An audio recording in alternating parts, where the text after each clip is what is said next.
How did you know that he was the one? I don't know if I really believe in the one. The next time I went to class, he brought me a 2-pound bag of Snyder's pretzels. He said he'd been pulled over, and he said, they won't let me go unless somebody comes and gets me.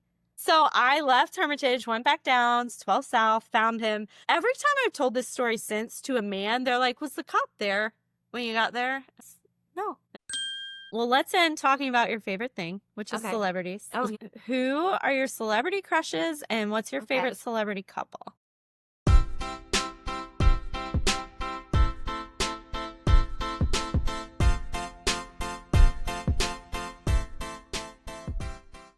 Welcome to 40 Dates in 40 Days. I'm Sarah Beth, your host. I recently turned 40 and decided to go on 40 dates in 40 days in hopes of finding my person. I'll be documenting this in close to real time and wondering right along with you, will she meet someone?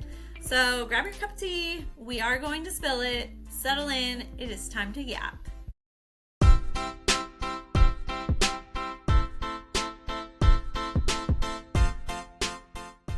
Welcome, everybody. This is episode 12 of 40 Dates in 40 Days, and I am here with my friend Randi, who is the reason this podcast exists. This was her idea, and she's been super supportive all along the way, and so I just thought it'd be fun to have a girl talk episode and talk about Randi's experience dating and share more stories. Normally, I have tea, but today we have Diet Coke, so yes, our favorite.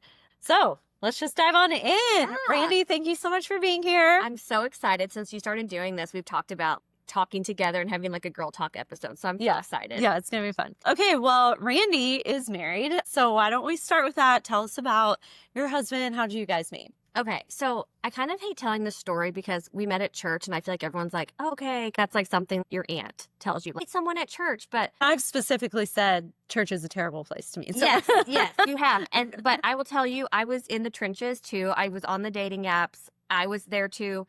We just were both volunteers at church and we did meet that way. But I do hate telling people that because it seems very much like, now you go meet someone at church just like I did. I think I was the exception to the rule. Yeah, well, obviously, I think with church, there are obviously good guys there and but there's just such a limited pool. Exactly.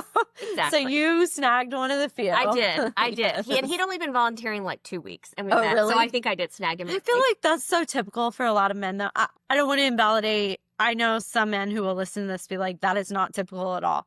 But I feel like some guys, they're just like, oh, I just started going to church and I met somebody. Or I just downloaded the app and the first person I swiped on was the one I married. And I'm like, good for you. Yeah, exactly. Not the typical story. Yeah. That's funny. How did you know that he was the one?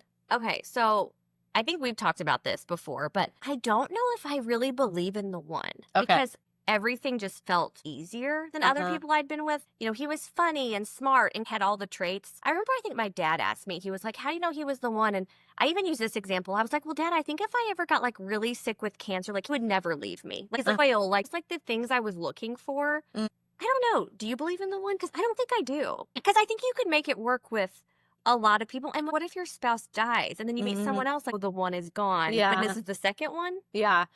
I used to, of course, because I think every little girl kind of does. Yes. That's what society tells us.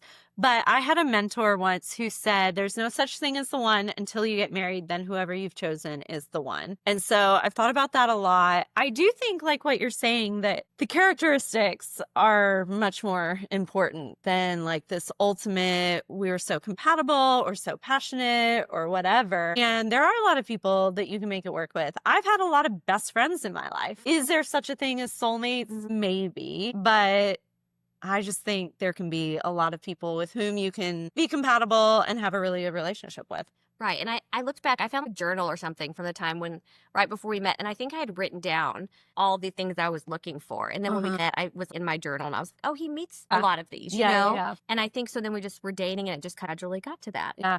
Well, you know, checklists are very triggering to me. Yes.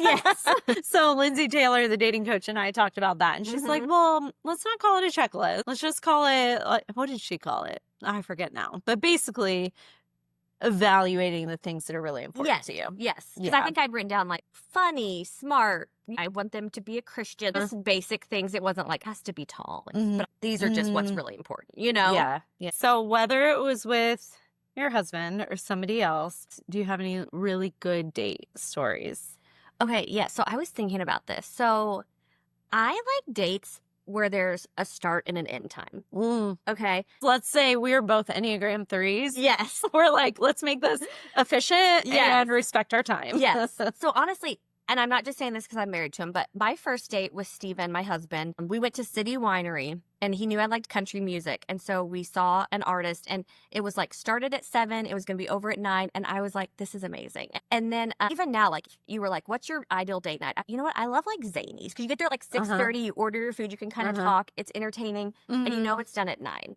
I love a start and an end time. So because even dinners can be kind of like, is this an hour or 3? Right. I don't like dinner because I feel trapped, which I would say start and end time. Yes, I like that for a first date, but Zanies or a concert is too long for me.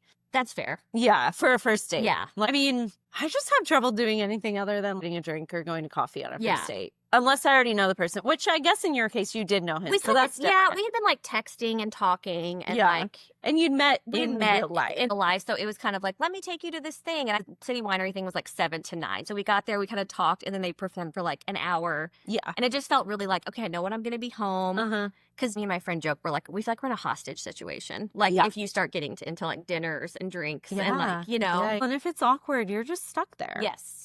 Yeah, it's terrible. So what makes a good first date to you? Beginning and end time. A beginning and end time. Or not just first date, any date. What is a good date? Okay, you have to have food. Okay. Because that's like what's exciting. You're like, what's on the menu? What are you going to eat? Food or something like that. This is me personally. I don't know if you feel the same. I don't like first dates that are a lot of activities. Oh, really? I'm opposite. Really? Okay. So I wouldn't want to be like, it's my first date, let's go bowling. Okay. Because I feel like I'm so focused on the one thing versus food, you can just sit there. Like going to Zanies or going to like City Winery, I don't have to do much. Yeah. I don't want to do a lot because I'm already so focused on talking to the person and getting to know them. Yeah. But you say you're the opposite? Yeah, I really love an activity date. I mean, again, on the first date, I really want it to be short. So it's hard to do an activity in a short time. But let's say a second date. I love an activity because I feel like it takes the pressure off. I don't have to... Neither of us. Conversation is much. You're like, oh, now it's my turn to bowl. And there's like automatic things to talk about. And the thing, though, being a 3, I don't like doing anything I'm not good at. Yes, that's what I mean. I don't want someone to like, let's go axe throwing or something. No, like what? No. But I love good like mini golf or top golf, which I'm not good at, but it doesn't really matter there. Bowling could be funny. I'm not good at that either. Yeah. But again, who cares? But yeah, I like doing something. During COVID, I went on a couple walking dates. And we were only doing that because there was nowhere else to go. I do think movement is helpful. Yeah. And especially when it's somebody you don't know, if you're like side by side, you don't have to have as much eye contact. Yeah. I just think it makes it a little less awkward. So I'd prefer. You like active, I like passive. Yeah. Like, I'm going to sit there. Yes. No, I'm like, take the pressure off me. Yeah. And maybe that's because I feel so often I do have to carry the conversation. I even like, again, not so much for a first date probably, but like going to a sports bar and watching a game because there's something to look at and talk about besides just how many siblings you have or whatever. Right. And it's like 4 hours. Well, yeah. So not a first date. Yeah. But yeah, I like having another focus. Yeah. I get it. Okay, so that was a good date. Your first was Steven. Any other good dates that stick out? One time Steven did plan, I love Dolly Parton, as you know, and we did go to Dollywood. At this point, we knew each other really well because we got married. But we went to Dollywood and stayed in her hotel and then binge watched The Queen's Gambit, just like getting room service. And that was so fun. But I think it was just, I don't even know if it was a Dollywood thing. I think it was just like if someone does something that's like, oh, I know you really like this, so I planned this. You know, and a lot of times I feel like as the females, we're kind of like, we made the reservations, we did this, just the thoughtful, we got the hotel book. Like I didn't have to do anything. Yeah. And I really appreciated that. Yeah. And I'm also an acts of service girly. I think that was like, oh, you did all of this I for didn't know me. that about you. Yeah, that's my love language. Interesting. That's my number 5. Like, really? 1, 2, 3 are pretty close. Then we jump down to 4 is gifts. And then we jump down way low to acts of service. So what's your number 1?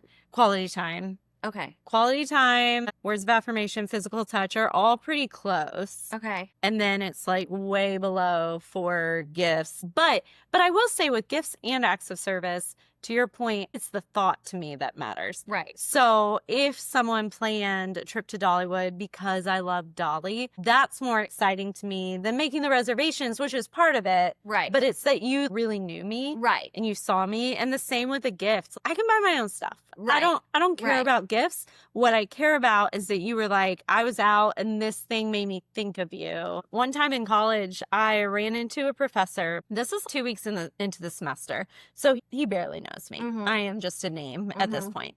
I ran into him at Walmart and I was complaining because Walmart did not carry my favorite brand of pretzel. It was Snyder's pretzel, but like a particular one, and they didn't have it. And I was not really upset, but complaining about it. Yeah. The next time I went to class, he brought me a 2-pound bag of Snyder's pretzels. See, that to me is like, I would remember that forever. Yes. And I do remember it still. Yeah. And there was obviously nothing romantic there.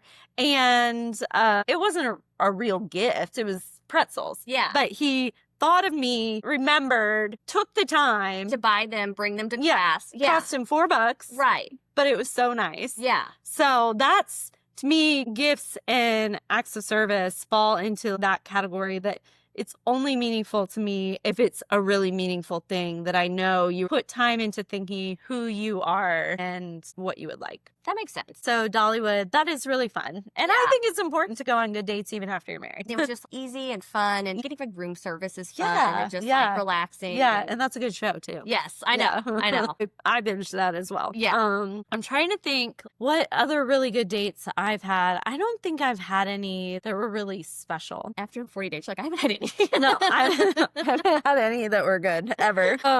No, I mean, I've had some good dates, but I don't think I've had any like you're describing where it was really special to me. Just there were fun things. Like I went to Putt Shack recently and that was fun. Yeah. And I always think baseball games are fun. Real live baseball games. Yeah. And a sounds game or something. Yeah, a sounds game. Even for a first date. Now that one, it is long, so you are kind of stuck there. Although it's minor league baseball. I mean, you can leave whenever you want. But I think they're fine because nobody, generally speaking, are not like super, even if it's an MLB game, you're not like super honed in on what happens. Right. Like, there's so many innings. Yes. Yeah. You can people watch, you can walk around the concourse, get snacks. There's lots of other things. Again, lots of other things to talk about. I think I have a very real fear of dead airspace. Yeah. And so that's part of why I like activities because they just automatically fill in that. You can be like, look at that shot or something. Yes, look at those people over there. That's fair. Yeah. So I do think baseball games are a fun first date or just a date in general. I mean, for this podcast, I've asked people to send in good dating stories and I didn't get many. So I've had to go into my own archives. Yeah. I think I've exhausted. People don't have that many good ones. Well, my theory is just that people don't remember them. For example, most of the dates I went on with my ex-boyfriend were good because I liked him and I liked spending time with him and we had fun. Right. But there was nothing particularly memorable about each date. Yeah. He wasn't like, oh, and then today I have my private jet and we're flying to... Right. Yeah. Yeah. I've never been a contestant on The Bachelor. Right. Exactly. So I've never had, what do they, they name all those dates. They have like the adventure one where it's life and death or whatever. The hometown date. Yeah. The hometown date. Yeah. The princess one or the pretty woman one. Yeah. Whatever. Yeah. I've never had any like that. Me neither. But yeah, so I just think the good ones get wrapped up into the sum total of your relationship with a person, but they don't stand out as much as the bad ones because the bad ones are so jarring. Mm-hmm. And the bad ones are easier to retell. Yeah. They're more interesting than, oh, my boyfriend was so sweet to me last night. Let me tell you all the wonderful things he did. Nobody wants to hear that. Gross. Just like nobody wants to hear about your dreams. Do you ever have people who are like, let me tell you about my dreams? I'm one of those people. Oh gosh, don't tell me about your dreams. I have really funny dreams. One time I dreamed I met Peyton Manning and he asked me for a selfie. Oh, So, okay. yeah. I mean, that was a memorable one. Yes. But yeah.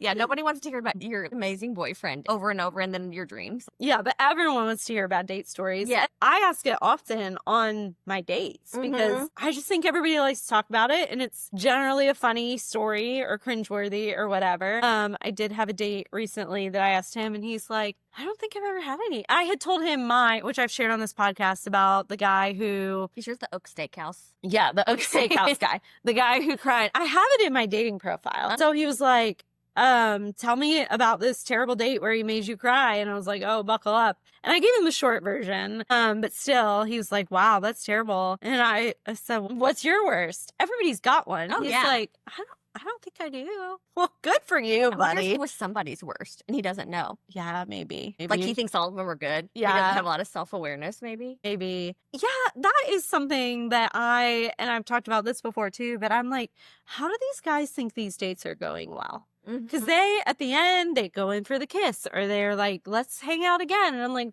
why? Why? This was so painful for me. Surely it was also painful for you. Do girls have better, can read the room? Maybe. That is reminding me, though, of another really bad date story I had, which I have not shared yet. So, speaking of not reading the room, this guy shows up. I knew I was his first date post-divorce. First online date. I think first date, too. But anyway, he drove down from Bowling Green. This was when I was younger. Now I don't go out with guys from Bowling Green. No offense to Bowling Green. It's just usually the guys that are willing to drive down from Bowling Green to go on a first date with somebody they've just talked to for 3 days on the apps.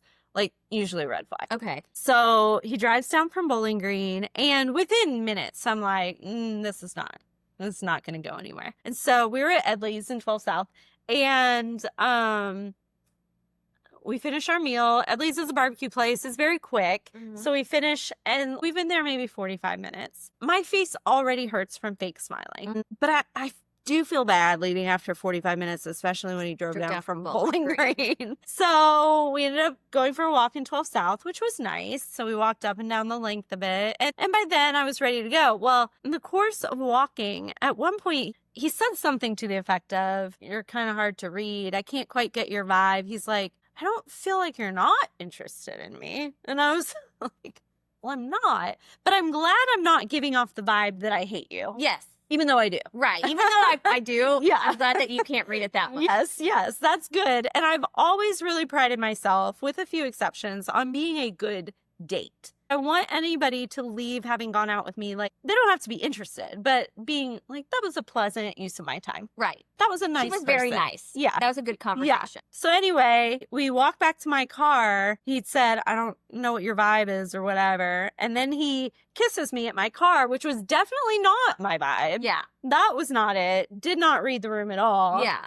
I get home. At the time I lived in Hermitage, so I lived 17 minutes away, something like that. I pull into my driveway and I get a call from him, and I was like, yes. He had been, I don't think I've ever even told you this story. No. He said he'd been pulled over for drinking, but when we were together, he had 1, maybe 2 Bud Lights. The details are a little fuzzy now, but we'll just say 2. This is a full-grown man. He had 2 Bud Lights. So with food, then you guys went on a walk. Yes. There's no way that any alcohol. And he's like, the cop said she could smell it. And he said, they won't let me go unless somebody comes and gets me. And he's like, but I don't know anybody else here. Although he had gone to school in Murfreesboro, so he probably knew people in the area. But anyway, and I'm like, well, what am I supposed to do? So I left Hermitage, went back down to 12 South, found him. Every time I've told this story since to a man, they're like, was the cop there when you got there? No. They're like, yeah, I didn't think so. Oh, do you think maybe he made it up? That's what they thought. But what would be his MO? Oh, I need to come to your house? Yeah. To sober up or something? Yeah. Okay. So I picked him up and I was like, well, I don't know what to do. We can't go get a drink. Yeah. And he said, well, do you want to go back to your place? And I said, no. And so we went back to 12 South and walked around some more. If that was his goal, it did not go the way he thought. Did not he got go. 4 steps in. That's about it. Yeah, it did not happen. To me, it still seems so elaborate. Surely this was not a lie, because who on earth, this makes you look terrible. What? It does not make sense to me. Whether he was lying or not, who knows? But he went on his way to Bowling Green. And the next day he texted me and he's like, I don't feel like there's anything here. That is hilarious. And I let him save face. I was like, yeah, that's fine. Have a good life. Yeah. Okay, sounds good. Oh, I didn't know about that.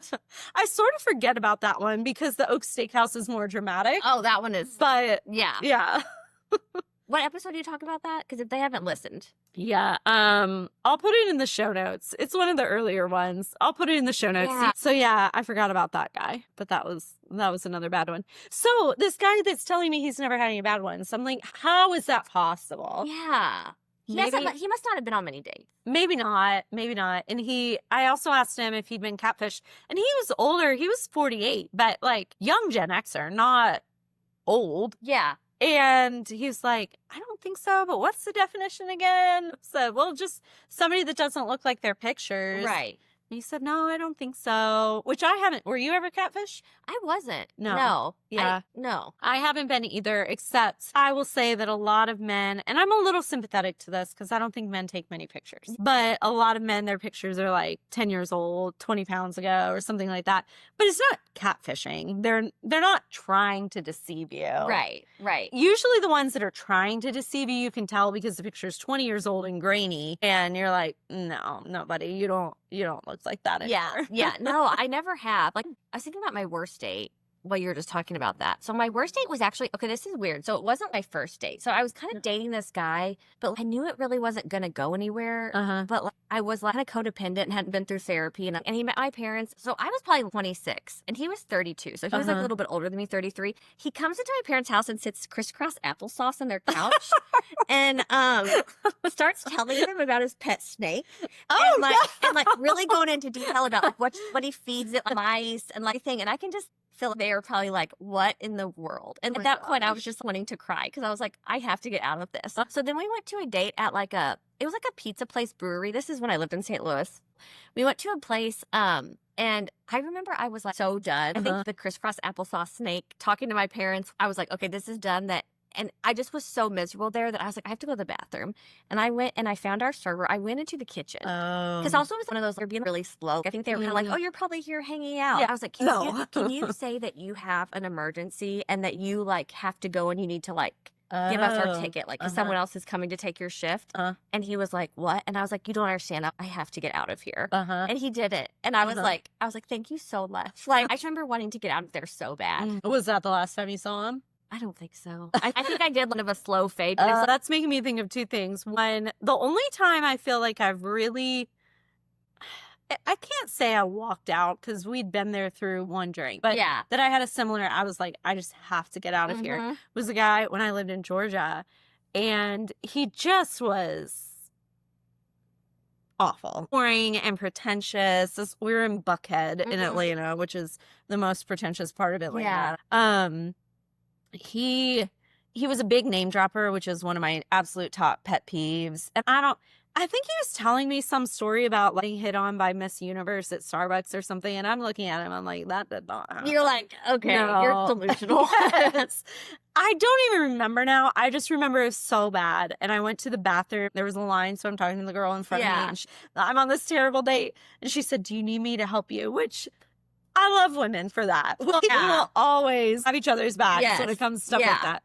Anyway, I said, no, it's fine. Well, in the meantime, I went back to the table and he'd ordered another round. He'd never asked me. He just ordered the same drink I had, which I was drinking a beer and he was drinking a margarita, and the server had like switched them. And I was like, no, the beer is mine. Yeah, the margarita's his. Yeah. So I come back and there's another beer here, and I took like 3 sips of it, and I was like, okay, I'm going to go. And he said, oh, you didn't finish your drink. And I said, well, I didn't order it. Good for you. Yeah. That's, I think, really the only time I've done something like that. But was he just like, okay, bye? I don't even know what he said. I just hightailed it. Yeah. I went on a date when I first moved to Nashville with somebody, and he was fine, but he went to the bathroom and there was a table sitting next to me. It's pretty much empty where we are, but this table is sitting next to me, and the girl came over. I think it was a couple, and the girl came over and was like, are you on a date? And I said, yeah.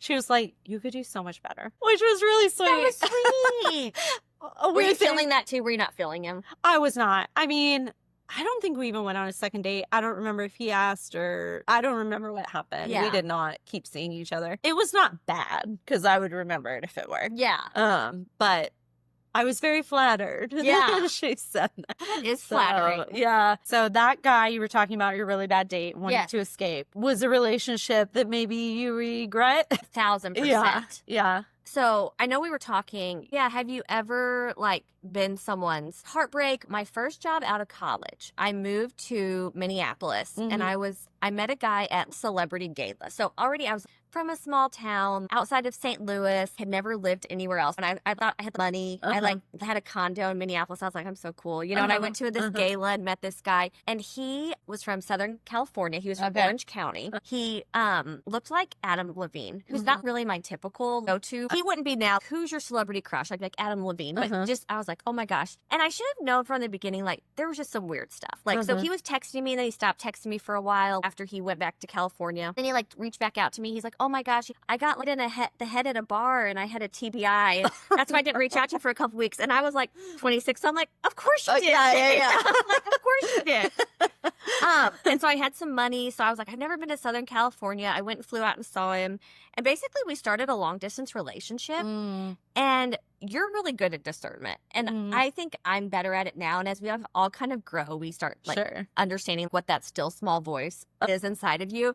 But everything about it, when I say we had nothing in common, it's not even like I'm a Midwest girl and you're a Southern California. It was like, he loved anime. It was just, oh my gosh, we had nothing. This is not the snake guy. This is the snake guy. Oh, it is the snake guy. This is the snake guy. I was like, this is exciting. Because every time I'd go out, he had a SAG card. Because him and his sister used to do like acting and modeling. So I thought that was so cool. So I'd go out and this sounds terrible, but his sister would like give me all of her clothes. So she'd be like, I'm getting rid of all this stuff. And I was like, this is so fun. And that's also super on brand for you though. You for love sure. celebs. You love a good sale, a good influencer sale. Exactly. Like, he lived in Orange County. He's like, that's where this person lived. This is where I shot this commercial. This is so fun, you know? So then he had never even like been to the Midwest. And so his company, he was like, I'm going to move to St. Louis to be closer to you. Because at this point I was like traveling for work, but like that was kind of my base. And so he moved to St. Louis, knew no one. The day he told me he was going to do this, I laid on my bed and I was like, this is so wrong. This is so wrong. But I never said anything. It's hard when you're that young. I was so young and I was like, I know a lot of people are married and have children by the time they're 26, but it's so young. Yes. And I was codependent and I didn't want to hurt his feelings. And so he came out and I just felt so much pressure because he didn't know anybody but me. But remember, we had nothing in common. He moved to a place that was so different than Southern California. So everything, he also wasn't happy. He was like, these sandwiches suck. And I was like, yeah, it's St. Louis. It's not Southern California. Right. You know, or he's like, the beach isn't closed. Like, obviously, you know, like, people here are different. Well, yeah. And so we ended up breaking up and actually, this is terrible. I ended up moving to Nashville. So he'd moved to St. Louis. And then I moved to Nashville. And literally, we said goodbye to each other. And I never talked to him again. I was like, I'm moving and to come visit me. He was like, still my boyfriend. And he's like, yeah. And then I think so you didn't break up. You just moved. I moved. But I think we both kind of saw the writing on the wall. But like drunk text and call me sometimes. It's funny because probably 3 months ago, you know that like talk trend where it was like request from your ex money for damages. Yeah. He sent me a Venmo request for $1,000, and he's like, you probably owe me much more than that. Might as well try it. And I was like, oh my gosh. Recently? This is like 3 months ago. I woke up. Oh gosh. That's like the only thing we're still friends on. Yeah.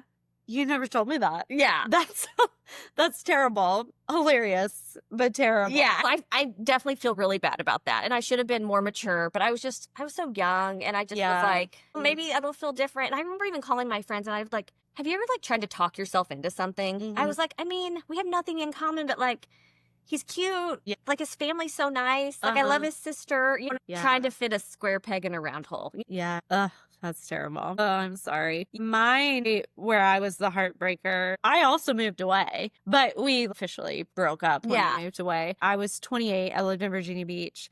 And we'd had a really toxic relationship. So similar to you in that I knew I shouldn't have been in it, but I just kept going back. And it was the first time I felt I really had compassion for people that are in abusive relationships because I see how you can get stuck in this. And so he and I would break up every 3 weeks and then we'd get back together for a year. Yeah, it was terrible. So anyway, then I moved and that mostly ended that. But I know that he was always way more invested in the relationship anyway than I was. And then fast forward 10 years or more, he got divorced and reached out to tell me. So I still know that I'm his one that got away. That was kind of like the Venmo request. He Yeah. didn't follow the trend. But I also dated a guy who, most of the guys that I've dated or been really interested in, I don't regret, even though they didn't work out, or even if I wouldn't choose them now. I don't regret. But there is one that I'm like, what on earth was I thinking? When I was 27 or so, I got it in my head that I needed to take a break from dating. And I took, it's like 7 or 8 months that I intentionally took a break. If somebody asked me out, I was like, sorry, I'm taking a break. Come back again in whenever this ended. And you can do stuff like that when you're in your 20s because what difference does a few more Yeah, exactly. But anyway, so this guy was the first guy I dated immediately after that break. And he was not good looking. He was not particularly charming. He was not that fun. Like, there is no reason that I should have been dating this guy, except that I think I was trying to look for different things than I had in the past. I was trying to be more open and whatever. Well, my mom met him. The only guy I've ever dated that one of my parents has met. She just happened to come into town because I was getting my wisdom teeth out at 27 or whatever. And so she met him then, and my mom, she was planning the wedding after. But then we didn't last very long. We broke up. Oh, so she liked him? No. I asked her later. After we broke up, she's like, I really didn't like him. And I was like, then why on earth were you planning our wedding? Yeah. She's like, well, you liked him. So, I just wanted you to be happy. So it wasn't like mother's intuition where she was like, I feel good about this one or something. No, my mom's intuition about relationships is not great. So that is one that I won't say I regret it. Nothing terrible happened or anything like that. But just what on earth was I thinking? There was not like you were trying to put a square peg in a round too. Yes, for sure. But ironically, I moved from Virginia Beach, where I knew him, to Georgia, where he was from, and ended up in the same town of 35,000 people as him. I worked for a nonprofit. He worked for a law firm. We're like a block and a half away from each other. Wow. Small world. I know. It was crazy. We saw each other, I think, one time after I moved, and that was that. That one in particular. I mean, I think a lot of us look back on our old relationships and we're like, really? But that one, I'm like, really? That's same with me and like the snake guy. Yeah. We had nothing in common. Yeah. What was I thinking? I met a California guy once on a plane from Virginia Beach. Well, I guess we had a connection from wherever the connection was to California. And we sat next to each other and talked for the 5 hours of this flight. And he was beautiful in that very Wall Street way, slick back dark hair, kind of Portuguese looking, and just really smart and successful. Lived in the same gated community as Shaq. And just somebody who we never would have met. Yes. If we were not sitting next to each other on a plane. Yes. So I really liked him, and we exchanged cards or whatever. That was the end of that. Well, fast forward, I found his card. And so I added him on Facebook. He had a very unusual name, so it was easy to find him.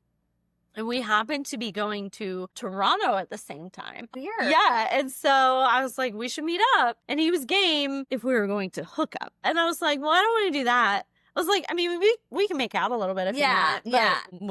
But we never met up. Yeah. I feel like you can relate to this. Like, I mean, California can just kind of feel like a different world when you're from like where we're from. Like one time we were like driving in the car and this guy said something and he's talking about like how trees feel. And I was like, what? And he was like, yeah, like trees have feelings just like, and I don't know, maybe they do, but like no one had ever told me that in small town Missouri and no one I'd ever talked to had talked like that.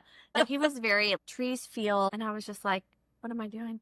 Were you ever a bad date or the bad guy in a relationship? Probably that story where I had him come and do that and then just kind of be like, well, bye. I do think, like I said, it's so hard to have those conversations. It would be hard now. Yeah. But when you're that young, I think about my mom. Both of my parents were married previously. And my mom was 19. She got engaged to the big man on campus. Everybody loved him. except her. Mhm. But he's a good guy. And so there's no reason to say no, Right. you know, that kind of thing. And she's 19 and this is 1969. So Right. what do? My grandma said to her 2 weeks before the wedding, you don't have to go through with this. Mm. But you're 19 in the 60s. Of course you're going to go through with it. Oh, for sure. How could you have the wherewithal to say to all these people, no, we're done. Take back your gifts. How could you? No. I mean, should she have?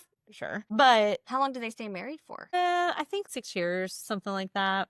I wonder too if at that time you're like, what are my other options, right? Because Yeah, you don't yeah. have like, apps. You're not like Right. flying to all over. Yeah. So I just think it's hard when you're young to, even if you know what the right decision is, to have the internal fortitude to do it. Mm-hmm. It's really difficult. So I think we should all have grace for our younger selves. For sure. I don't know if I've ever been the bad guy in a relationship per se, but I've definitely been a bad date a couple times. Was your face like showing, I'm just not feeling this? Yeah. Well, one that I've talked about, I don't remember what episode this was either. I showed up. This was in DC. He was not as cute as his picture. Just typical boring DC guy. Nothing wrong with him. Mhm. He was nice. Honestly, he tried. He asked me questions. He was engaged. I just was so tired of the whole thing and so frustrated with yet another date that I'm not interested in, that everything he said, I was just like, no, not really. Maybe. So they were very like short, like Yeah. one-word answers. Yeah. But you went on that one date you were telling me about, and like he was saying stuff that was like so like, it wasn't rude, but this is stupid, and you say you were like, time to go. Yes. So I'm not talking about that yet on the podcast, but yes, that's honestly how I was on the date. But she's referencing, I will talk about next episode, but I went on a date with this guy who just everything was negative. Mhm. Hated Nashville. Everything was so negative, and at the end was so fed up. And I was like, all right, let's go. So that's how I was on this date. And it's haunted me ever since, because I shouldn't have been that way. Yeah. But I just was so tired. And I am positive that guy uses me as a bad date example. Yeah. She was so rude. She was so rude. She was so negative. She had nothing good to say. She was so short, one-word answers. Yeah. I don't think I was a great date when I lived in Georgia either, because I also hated it. I mean, I wasn't consciously being a bad date, but I think I just hated it so much that I would say, I hate Georgia. Yeah. And they're like, well, I live here and I don't hate it. Right. And I'm trying to probably stay here. Yeah. So I don't think I was ideal there. But I was a bad date to that one guy. Yeah. Have you ever done anything crazy after a breakup? Yes. So after a breakup one time, I was in Vegas at like a conference for school, and I met a guy, and we danced all night. And I love celebrity doppelgangers, like comparing people. And I thought he looked just like Bradley Cooper. Oh, thought he I'm was- not a Bradley Cooper. Yes, I thought he was so cute. And so I went back home, and we talked every day for 2 weeks. And then I just randomly bought a ticket to Florida and went to see him. Wow. And I think he would have come to see me, but I was like, I'll come to Florida. I've never been to this part of Florida or whatever. And I was totally on the rebound. It was fun. Like nothing like bad happened from it. Like we actually ended up dating for a while, but it was just very unlike my character to like, first off, stay up all night because I like to sleep at night. And it's like, I wasn't 18, I was like 26 or something, 25. We stayed up all night dancing and then just like talk. It was just what I needed when I was on the rebound. And then I really didn't know him, and I flew down there for a weekend. Now I watch so much true crime. I'm like, that was not safe. I know. I think about that because I was such a rule follower when I was younger. I was so good. And I kind of regret not doing more crazy things. Just that's part of the fun of being young. Yeah. I think I was too responsible. On the flip side, I'm not dead. So yeah, that's what I mean. I mean, there's some, you got to watch it, you know? And now I have Ruthie. I have a mom. I'm pregnant with my second. Like, I could imagine Ruthie being like, I met a guy in Vegas. We danced all night. I'm flying to his place Saturday. I'd be like, what? Yeah. You know? Yeah, I agree with you. When I first moved to Rhode Island for grad school, I'm 21 years old. I'm using Yahoo Personals because the apps didn't exist. And it is a miracle that I did not die. This guy did fly up to meet me. I didn't let him stay with me, but he was in my house. And he's this massive man. He was a Marine, had been a Marine. Now he was on security detail at the White House. He was the Marine that's in the ad, like the Few the Proud holding the sword. 6'5", Like just huge, like giant yeah. guy. Yeah. He was one of those people that was so smart that he didn't really have any personality. Like he couldn't come down to, I mean, I understood what he was talking about, but I'm like, let's talk about some interesting things. Yeah, yeah. He worked for the Department of Defense on stuff that like maybe we know about now, but we didn't back then. Yeah. 21 you probably didn't care about either. No. Yeah. No. But he could have easily killed me. Yeah. Another guy wanted to take me out on his boat, and I did not do that, but I don't think I did it because I felt unsafe. I think I didn't want to get stuck. Yeah. If he was a dud, which he ended up being. We went to lunch. Yeah. But again, I was not using good sense back then. So I'm grateful that nothing terrible happened. I guess stuff happened then. We just didn't know as much now, like with all like the That's social true. media and everything. Yeah, Like, there weren't viral TikToks. exactly. What about you? Have you ever done anything crazy? I don't think I've ever done anything like cut my bangs or anything like that. But my Bradley Cooper actually was a guy, I've probably talked about him before, I don't know. But I met a guy in line at Pancake Pantry in Nashville, and he looked like Bradley Cooper, and he was so beautiful. And I wrote him a note, and I put it on his table and ran away because I was so scared. But it said, "You look like Bradley Cooper. If you live in Nashville, here's my number. If you don't, you should move." And he texted me later that day. This was 8 years ago. I was 32. He texted me later that day, and he was like, "Is this the cute blonde who was in line in front of me at Pancake Pantry?" And I was like, yes, it is. It was. Yes. So I was obsessed with him. We talked long distance, but he never came to visit me. Eventually, we did meet up 8 months in or something. And he was in the military and he was going to training for a particular job and didn't get it. So now all his career plans are up in the air. He can't really handle long distance, whatever. So we break up. Fast forward 2 years, he out of the blue emails me. I'm already planning to move to DC. And he's like, "Hey, I live in DC now." And I was like, oh my gosh, this is going to finally happen. Yeah. And I was convinced. So when you were moving there, you didn't know he lived there. I had already started looking, did not know. I mean, we hadn't talked in 2 years since we broke up. He had emailed me one time in the interim, but he emailed my Yahoo account as my junk email, and I never saw it. Until later, he told me, "Well, I emailed you once. It was around Valentine's Day." People get weird around Valentine's Day. Yeah. But he emails my correct email address, my Gmail, and I see it pop up, and I'm like, oh my gosh. And start freaking out. And I made myself wait 2 hours to respond to him. So that's when he tells me he's in DC. And I'm like, well, I'm looking for a job there. I was actively looking. And then ended up getting a job shortly thereafter. When I went up for the interview, he and I hung out. It was amazing. When I went back at Thanksgiving to look for somewhere to live, I was moving right after Christmas. I went at Thanksgiving to look for somewhere to live. We tried to hang out and it just didn't work out. And I thought, well, that's okay. He's leaving for Christmas in 2 weeks. He had told me I'll be living here 2 weeks after that. And then we can live happily ever after. Somehow between Thanksgiving, when he tried to hang out with me, and the day after Christmas, when he texted me and said, "I think I've met the woman I'm going to marry." Oh. It was devastating. My poor sister, her birthday's the day after Christmas, and it was ruined because I was just sobbing hysterically the whole day. But I still just thought somehow this is all going to work out. Yeah. Well, so I moved there. COVID happens 2 months later. A few months after that, his girlfriend moves in with him.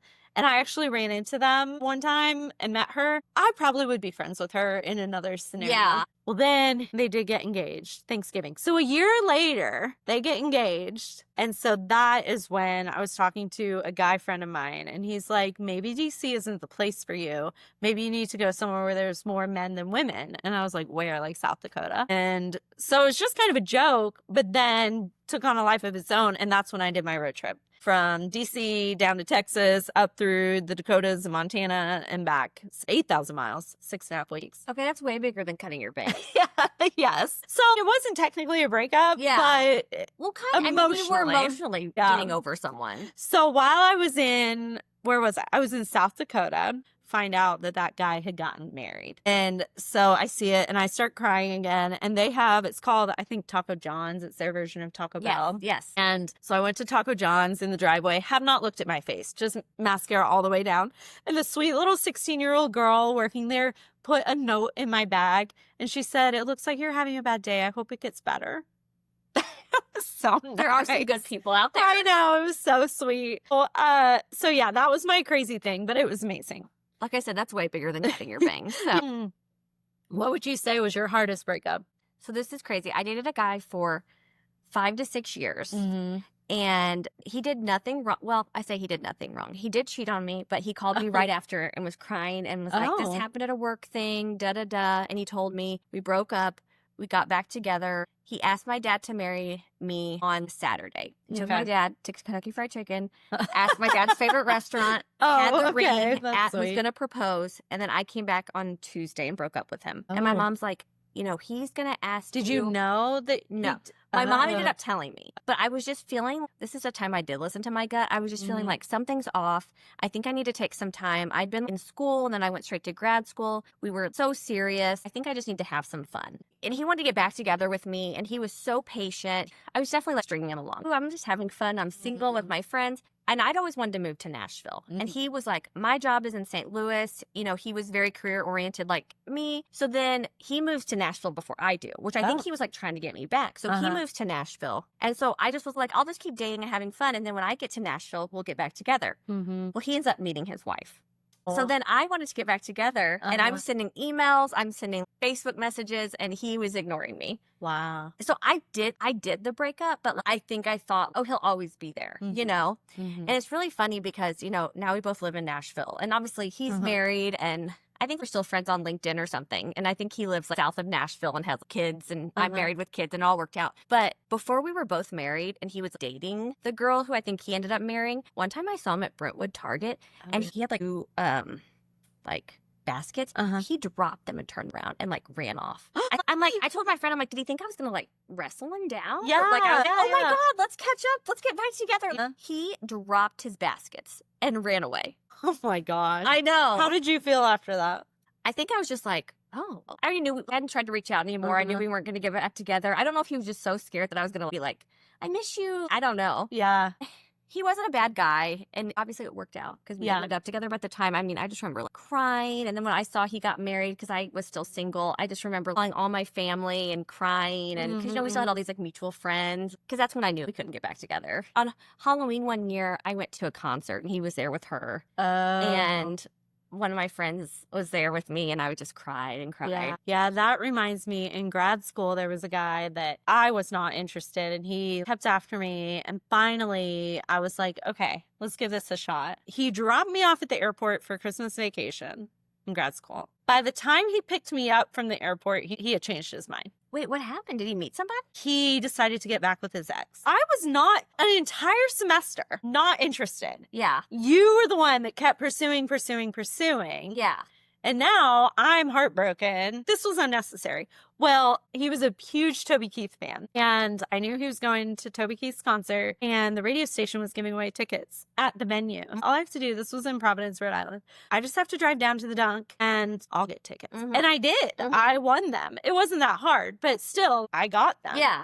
I don't know what I thought was going to happen about going to the same show as him.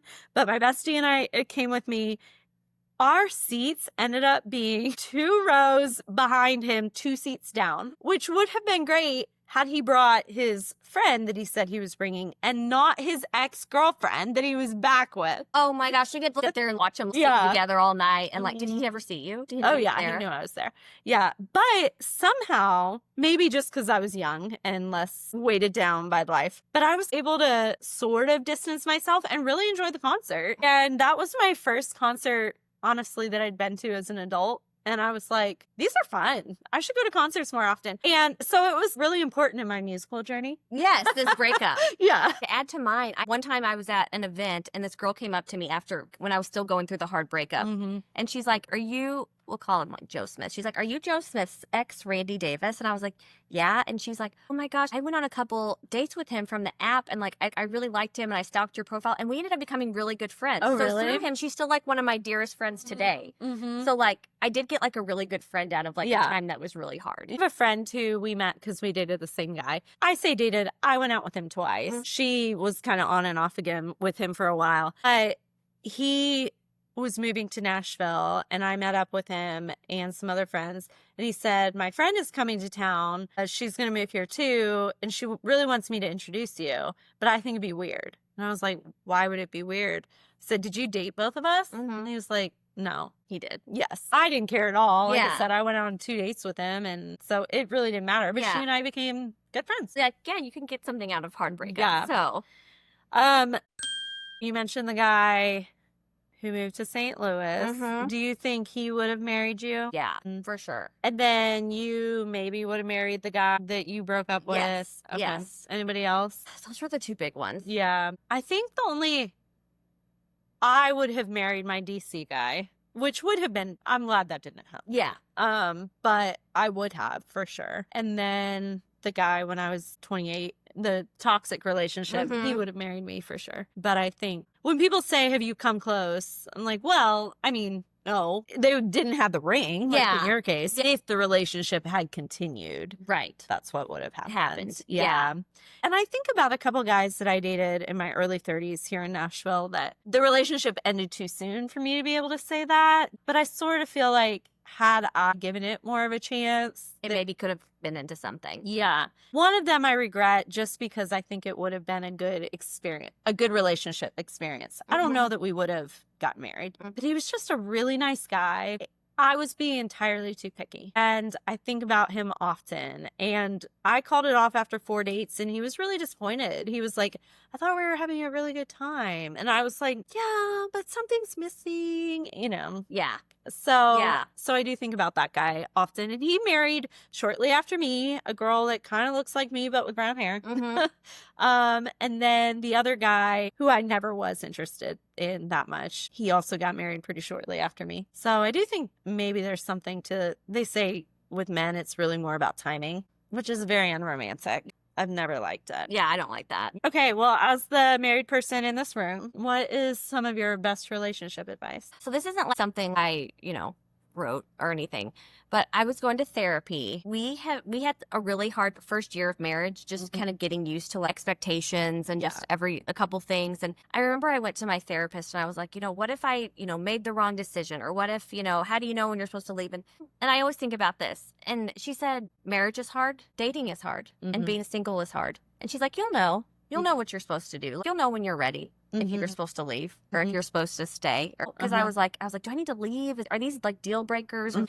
And she's like, you'll know when you're ready. Mm. And I said, it's marriage is so hard. And she's like, so is dating. So Yeah. is being single. Mhm. And I think about that now. That I think about now, throwing in the towel. But sometimes you're just like, oh, this is so hard, whatever season you're in. And I'm like, Mhm. but it's also hard to be in a single season. It's hard to be in a dating season sometimes Mhm. with people. So I always just think about that.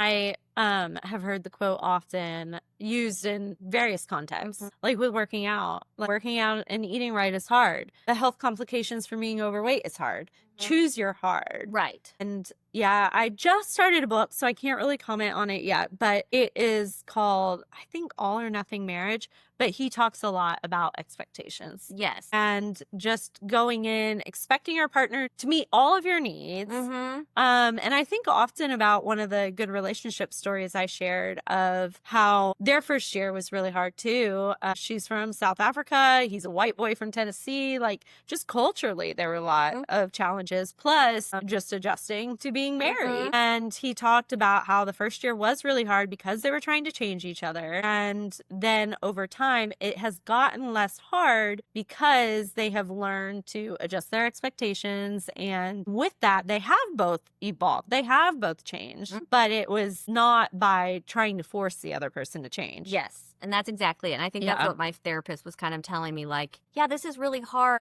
you can figure it out, or you can make the decision when you feel ready, but it's all going to be hard. So I think even in the most perfect marriage, the most perfect dating, the most perfect, even people that are single that aren't really looking, things are hard. It's all can be hard. Well, let's end talking about your favorite thing, which is celebrities. Oh, yes. Yes. Who are your celebrity crushes, and what's your favorite celebrity couple?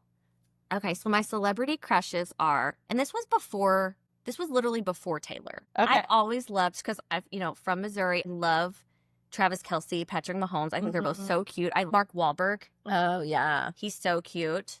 Now, this is so off brand for me, but after I saw a Bob Dylan movie, I'm like, oh, Timothée Chalamet is so cute. But I'm so much older than him, but I found him so cute. But mostly on brand athlete. Mark Wahlberg, he was like my longtime one. Yeah, yeah. But Travis Kelce, that type, really into sports. What about you? So my top celebrity crush has always been Peyton Manning. Yes. So also an athlete, not for his looks though. Yeah. I mean, nobody would say Peyton is particularly attractive, Right. but he's so smart and he's funny and he just seems really approachable and he's sure. talented. I'm always really attracted to success and talent. So Peyton Manning, physically, when I was younger, I liked the really pretty dark hair, like Freddie Prinze Jr. I thought he was just the epitome of all that was good in the world. And there was a guy at my college who looked like him, and I was so obsessed with him. I don't know if he knew I was alive, but I was. Him and his wife have been together for Sarah there was an Michelle article about them, about how they're the only ones who've been together for like 30 years. Yeah.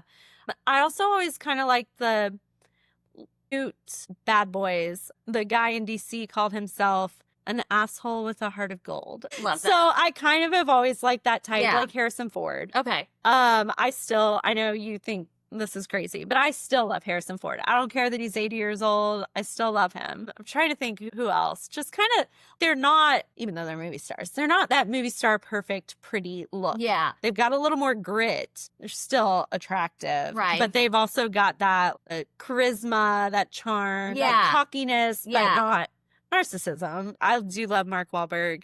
I can't think now who else I've really liked. Jake Gyllenhaal has kind of always, like, I've always thought he was like really cute. Yeah. I don't know. Because sometimes I'm like, do I think they're cute because of like their roles they play? Like, if he came into my office, I'd be like, he is so cute. I think Jake, you would. Okay. Yeah. Like, I don't know. Would I feel that way about Travis Kelce and Patrick Mahomes, though? Travis, probably. Patrick, no. Yeah. I think his personality makes him cute. Yes. Owen Wilson. Owen Wilson, if he walked in, nobody would think he was cute. Yeah. But he's so fun and likable that he is cute in his roles. What about celebrity couples? I would have said Blake and Ryan a year ago. But now they're terrible. Now or at least they say they're terrible. Yeah. I mean, not that I know them, but yeah, all the things say they're terrible. I don't know. I think I really like Travis and Taylor, but that's because I like Travis. Taylor Swift used to be hidden in boxes when she was leaving her apartment and stuff. And now I just it's brought her really down to earth. She was at this place and she was taking pictures with us. I feel like she used to just be so hiding in boxes and under umbrellas. And, I just like how they can both really celebrate each other. Yeah. I mean, they're both at the top of their fields, so that makes it easy. I think it'd be different if he were a scrub. If he's on the bench in the Chiefs, he's still an NFL player. Right. But that's different than being one of the best tight ends to ever play the game. Right. But he cheers her on. I love that he goes to 1 million of her 4-hour concerts. Right. She's at all his games. They seem to allow the other to excel without there being any competition. I agree. And I just think that that's cute. Yeah. Yeah. I don't know if I have any other celebrity couples. Yeah. I'm trying to think. Oh, I do like Dax and Kristen Bell. Because I listen to his podcast and they're really relatable and real. But I don't know if anyone who I'm like, they're so precious. You know? Harrison Ford and Callista Flockhart have been married for they've been married a long time. A long time. But I don't even know what she does now. Has she made anything since Ally McBeal? I don't know. Yeah. So I wouldn't say they're cute. Right. But they have been together a really long time, which is admirable. I'm trying to think of who else is even together. I mean, there are certain couples that I don't think will last, like Justin and Haley. You don't? No. Really? No. Do you? I do. Okay. You don't think so? Why? Because he never says anything nice about her. I don't know. Okay. This is kind of a conspiracy theory, but I feel like the media is I feel like they're like Britney Spearsing Justin right now. Where their paparazzi's like really poking the bear with him. Yeah. I mean, maybe. I mean, I act like I know they're going to be together. I don't know the ins and outs. But I barely know anything about them to begin with. But they don't seem super long lasting. Yeah. There was a couple that I used to say, if they ever broke up, I'd be so sad. And I can't even think of who it is now. I'm always sad about Jennifer Garner because she's such an amazing person. Okay. I think we've talked about this before, but the one celebrity I cannot stand is Jennifer Lopez. And I can't stand her music. I don't think she's good at anything she does. I don't think she's a good actress, a good singer. I think she's a good dancer. Maybe she's a good dancer, but there's a lot of good dancers. Yeah. Okay, but I think what really put me over the edge with her is someone was like, what's your skincare routine? And she was like, I've never had anything done. All I drink is water and put olive oil. I'm like, that is a lie. Because I listen to a podcast that talks about like what people probably have done. They're like, she's had Botox here. Just be real. You know, that's why I appreciate now there's the trend. The Kardashians, like, I've had this, I've had this, I've had this, I've had this, you know? But so yeah, back to Jennifer Garner. I was always like, why is he with this Jennifer? Why is he not back with the other one? Yeah. But he seems like a train wreck. I mean, I think so. I don't hopefully want she's doing her. better. Yeah, but I love her. Adam Brody, is that his name? That was on the show with Kristen Bell. Yes. Yeah. And Leighton Meester. Yes. They're cute. I don't know, I've seen some negative paparazzi stuff about them, so I hope it's not true, but John Krasinski and Emily Blunt. You see negative stuff about them? Yeah, this was a while ago. It was, those body language articles. Oh, okay. So I hope it's just nothing, because they're very cute. They are cute. I love him. And I love Kate Middleton and Prince William. I know. He was my celebrity crush when I was in middle school. I know. My mom was bringing me boxes of stuff of like that was in the garage. I had the book. It was like Prince William, all about him and everything. Yeah. But a celebrity couple I do not like is Meghan Markle and Harry. Yeah. I read the book. Did you read the book? His book? I started it and got annoyed. They're unlikable. I don't know how much of her story is true or not. I can't possibly say. But I can say that she is very unlikable. And even when I watched the documentary, I'm like, you telling your own story is not making me sympathetic to you. No, I know. And why is she so unlikable? I don't know. She's just not a good actress. And so even when she's telling her own story, you're still sort of performing. Yeah. You're a storyteller. I don't know, but she's just, when anyone shares their personal story, you're at least empathetic. But this, I was like, you talking about yourself is making me like you less. I know. I watched the documentary too, and I read his book, and it's not really him as much as she's just so like, wah, Well, I'll wrap this up, but thank you so much for joining me. Yeah, this has been so fun. Do you have any parting words of wisdom for me as I wrap up my 40 dates, or for anybody listening that might still be trying to find somebody or in a similar situation? I've told you this, which you've definitely taken it and you've run with it. You have got to exercise, swipe. You're not going to meet anyone sitting at home. I know it sucks because after work, you just want to go home and you want to put your pajamas on and you want to watch Netflix and you want to do your skincare, you want to scroll or whatever, but go to the concert, go on the trip, get on the apps and scroll for 30 minutes. Go to the in-person event. Go to the in-person events. You're more likely to meet someone than if you're just at home. Yeah. Jake, the guy from Thursday Dating that I had on, he said that too. He's like, are you likely to meet somebody at the first event you go to? No, but you're opening yourself up to meet somebody. And you might meet somebody who has a friend, right? Yeah. Even if you're joining the gym for health reasons, you don't know who you're going to meet there or whatever. It is so easy every night just to be like, I'm just going to go home, or this is so much easier. But just set a goal. I'm going to go to the gym 3 times this week and maybe I'll talk to one person this week. And you're really good at holding me accountable. Even before I started this 40 days, you'd be like, did you do your swiping today? I know. It's like exercise. Get your 30 minutes in. Yes. But I think that's a good way to look at it. Lindsay Taylor, the dating coach, and I talked about, you'll find somebody when you're not looking. That's just not reality, especially as you get older. So you have to put in, and it doesn't have to be on the apps. No. But you have to put in the time and the effort. Did somebody show up at your door? Sure. That actually did happen for my parents. Yeah. They've not had a model marriage, though, so maybe don't rely on that. Right. Reality is, especially as you're older, and especially in 2025 in our modern era, you do have to put the effort in, and I think put the energy out so that you're just open, you're attracting people who are also open and looking. Right. Yeah. And I think you're good about this, but people will come in and see me at the office or something, and I'll be like, oh, are you single? And they'll try to think of if I know tell people hey, do you have any good friends? Even if you meet a guy at the gym and he's your friend, oh my gosh, do you have any good single friends? It's hard to meet a guy. Everyone knows the apps are hard. It's hard right now. So, just, you don't have anything to lose. Yeah. Yeah. Well, thank you again, Yeah, Randi. This yeah. was fun. And thank you all for listening and for joining. As I said, Randi was good at saying, what episode was that? So I will put the episodes that we talked about that I referenced in the show notes. And I think that's it. So thank you all so much for joining. Be sure to follow at 40 Dates Podcast on Facebook, Instagram, YouTube, and like and subscribe wherever you get your podcast. And thank you so much for being here. And as always, wish me luck.